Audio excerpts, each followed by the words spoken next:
The digital world is full of increasingly amazing things. Cars that drive alone. What's the trouble, Gary? Uh-oh, a modern Frankenstein.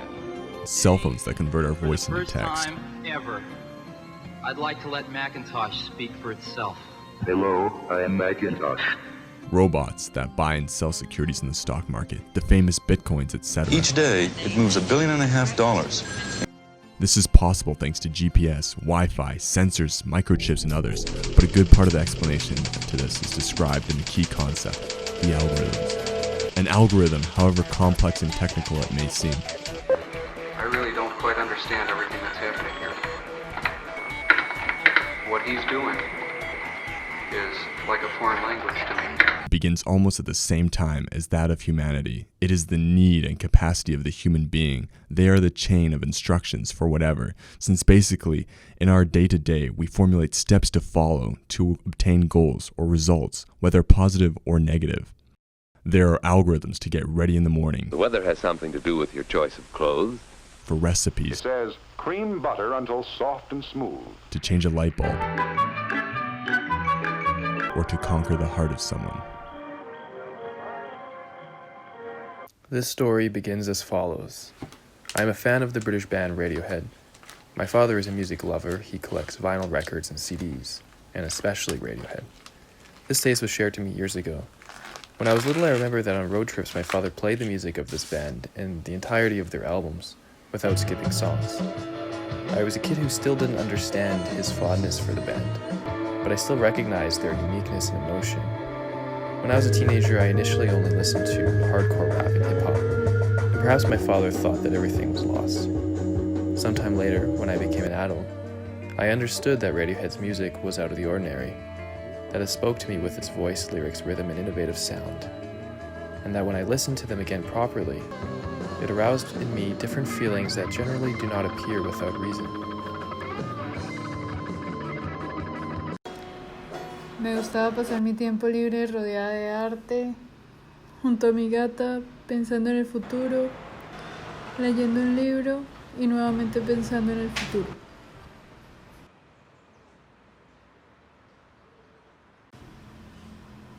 Esta vez pintaría al artista Tom York, vocalista de Radiohead. Amo todos los álbumes de esta banda y los escucho sin parar.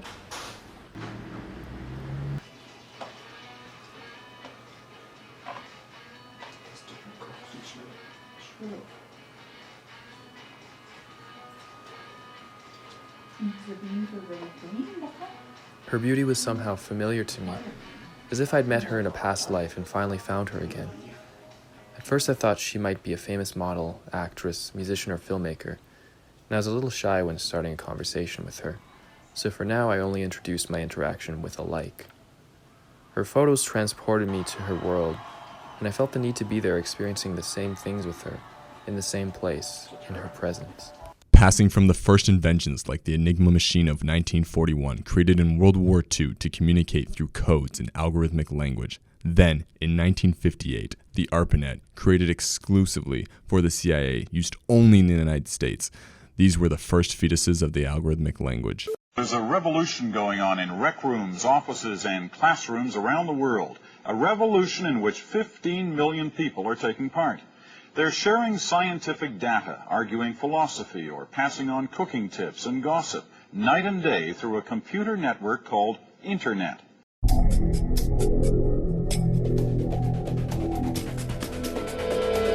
It's essential to use these algorithms in the now, since we have the computers, that thanks to these, we can make tasks that make our lives easier. Sitting down to your morning coffee, turning on your home computer to read the day's newspaper. Well, it's not as far-fetched as it may seem. Studying, and music recommendations, shopping, watching movies, concerts without paying tickets.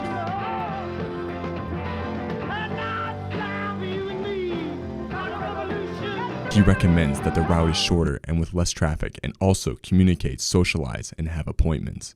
All right, Wally. On Saturday at 5 then. Bye. This search completes the algorithm, the meeting of these two characters, and from there, the story begins. A love story in which technology, along with its computer language algorithms, made it possible for these two people, who were 6,159 kilometers away, to meet each other. Walking from my position to her would take around 100 days. Driving would take 30 days.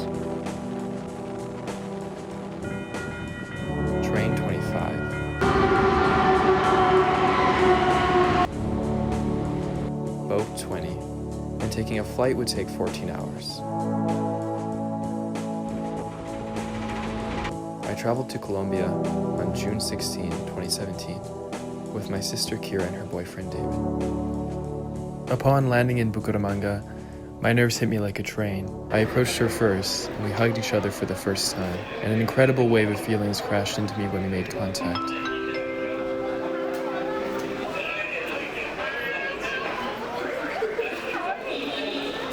We drove into Bucaramanga, and upon arriving in the city, we went to a restaurant that would be a reoccurring place of communion for us, and which would become my favorite while I was there, the traditional Colombian eatery Chiflas.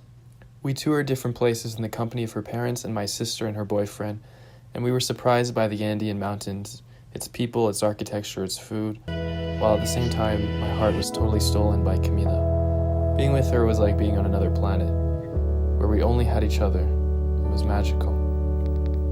Really not waiting long for the first kiss. This happened while we were in her father's car on the way home from the airport. I was exhausted from the flight, but full of an ecstatic energy and excitement to be together. Ever since we met at the airport, we were inseparable, like two magnets that were separated for so long and finally came together. Salud.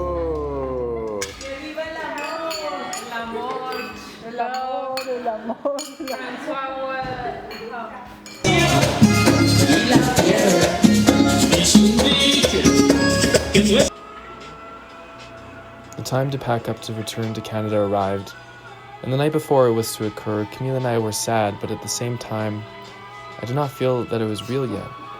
I felt that my stay there would continue, and I was not prepared to leave.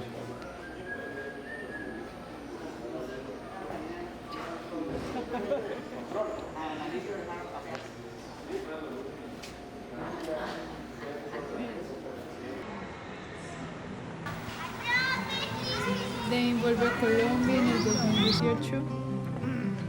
Viajamos a Perú.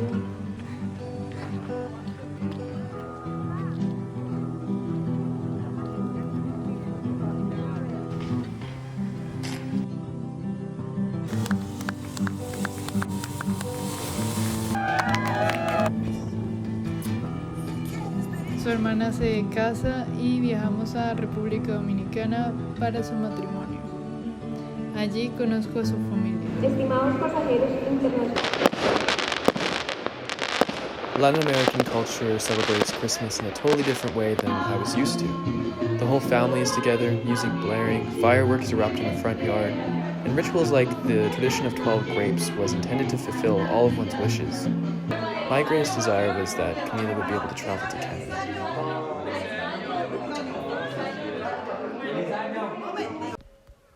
Camila and her family are Catholic.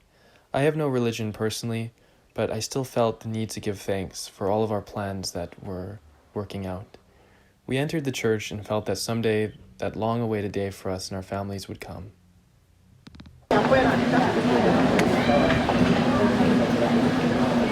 Papa.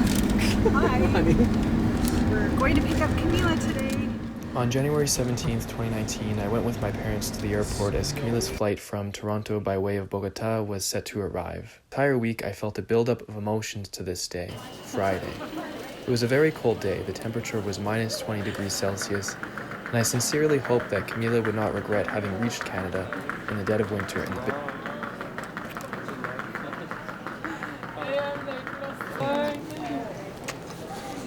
Durante años había imaginado cómo era sentir la nieve, la cultura canadiense y estar por primera vez por casi un año viviendo con Dane y su familia.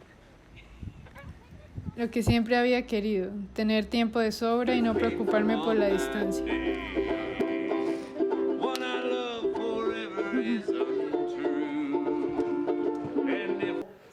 I do it with a softer one. A softer one, okay? Or, like... They happened to Jackson Reed. It was like their performance. It was. Did you learn anything new? Yes. I learned that little 9-year-old Brendan. More. That's what I'm saying. If we do this, I don't. Papa, Papa, I want to see Black Knight.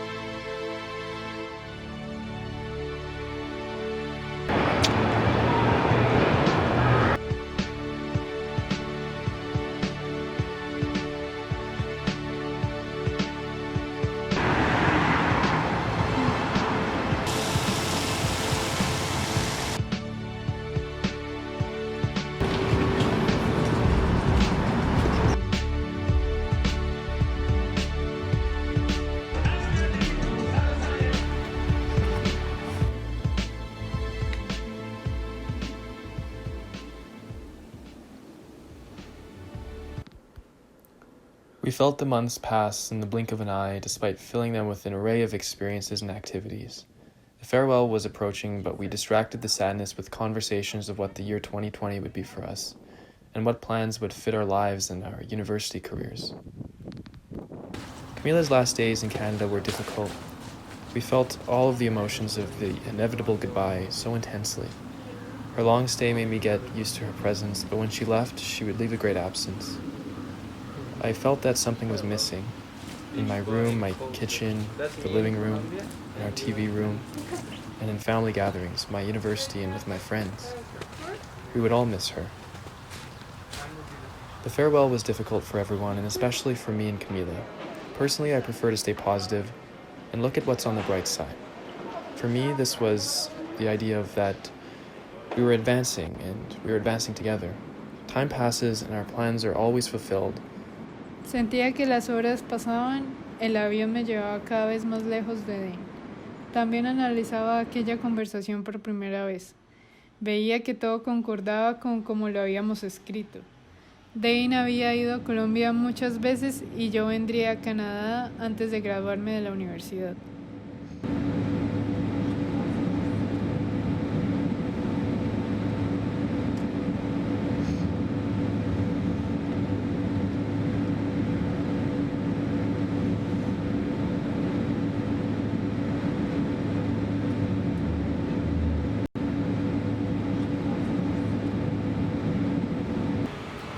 En estos meses Dane ya hubiera llegado a Colombia, como era el plan. Pero llegó el coronavirus, a cambio, la pandemia del COVID-19, y esto hizo que todos los planes que teníamos en mente cambiaran. Yo pensé que esto solo iba a pasar en Asia, Europa, y que no llegaría a América, pero llegó en cuestión de semanas. Y al principio Dane pensaba en venir, pero era una decisión arriesgada y él sufre de asma, entonces sería un punto muy vulnerable, sería una persona que lo atacaría totalmente el virus. Y ansiábamos vernos, ansiábamos mucho, al principio nos sentimos frustrados, tristes por el cambio de planes, no sabíamos qué hacer. Y por ahora solo queda desear que él esté bien y su familia esté bien. Es una muestra de que no podemos planear muchas cosas a futuro y de que todo puede cambiar así de rápidamente. Por ahora solo sé que es muy difícil tener planes ahorita. Y pues esto es un reto para los dos porque estamos acostumbrados a tener planes, a saber cuál será el siguiente paso, dónde estaremos los dos, y esa es nuestra necesidad. Queremos estar juntos y se siente frustrante no saber qué pasará, cuándo, a qué hora podremos vernos. Pero la tecnología ha jugado un rol muy importante desde que empezamos esta relación. Hace 4 años dependemos de la tecnología, pero aún así el reto más grande es ser pacientes y tal vez ser pacientes y vivir el ahora. Por ahora solo estudiaremos, nos graduaremos, ojalá pronto. We have a great time when we see each other through video calls, and it feels like we are face to face, but we still feel the need to be with the other person. Touch, caress, kiss, hug, feel. We feel love for each other, and clearly sometimes it feels desperate to be away from one another and not know when the virus will stop, or when it will return to normal life in order to see each other in person again. But we have each other, and in that a person to trust, a person who is present and wants to know if the other person is in good health, a person with the power of connection so great that we can feel that the other person is fine. We can also know that the other person is feeling badly without the other saying it. We still have each other, a person with whom to share movies, music, and articles of interest, a person to help with what the other needs, a friendship, and the gift of peace, as well as the spiritual tranquility of having found someone who feels love as you yourself do, someone who wants to believe in the same way you believe. Maybe there are soulmates and people who are destined to know each other, but it depends on these individuals to want to stay together forever.